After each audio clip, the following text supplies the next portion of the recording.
ये सभी मेथड्स जावा में मल्टी थ्रेडिंग बटा थ्रेड कंट्रोल के लिए यूज होते हैं।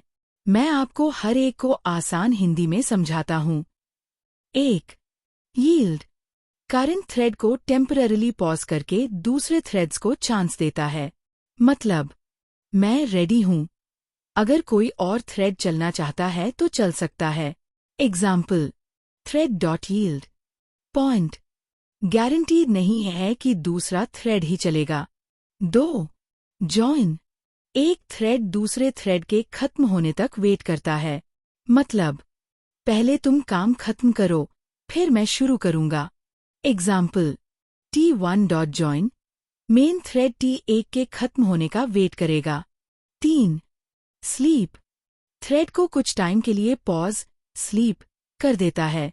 Example, thread.sleep 2000 2 seconds pause point time complete होने के बाद थ्रेड फिर से रेडी हो जाता है। 4. वेट थ्रेड को वेट स्टेट में डाल देता है जब तक नोटिफाई ना मिले।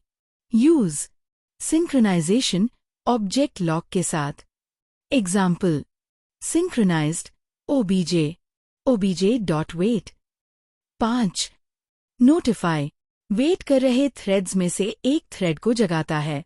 Example, synchronised obj.notify।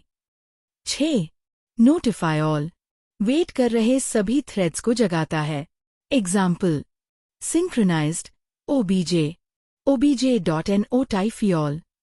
Difference short table method काम क्या करता है? यील्ड दूसरे थ्रेड को चांस देता है। जॉइन दूसरे थ्रेड के खत्म होने का वेट। स्लीप कुछ समय के लिए पॉज। वेट नोटिफाई मिलने तक वेट। नोटिफाई एक थ्रेड को जगाता है। नोटिफाई ऑल सभी थ्रेड्स को जगाता है।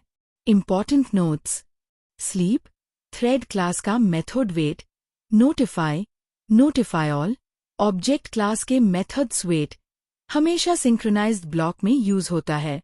रियल लाइफ एग्जाम्पल, मान लो वेट कस्टमर ऑर्डर का इंतजार कर रहा है। वेटर एक कस्टमर को बुलाता है। वेटर सभी कस्टमर्स को बुलाता है। Short interview answer these methods are used for thread coordination. Sleep pauses execution, join waits for another thread, yield gives chance to others, and wait notify handle inter thread communication. अगर चाहो तो मैं इसका diagram plus real coding example plus tricky interview questions भी दे सकता हूँ।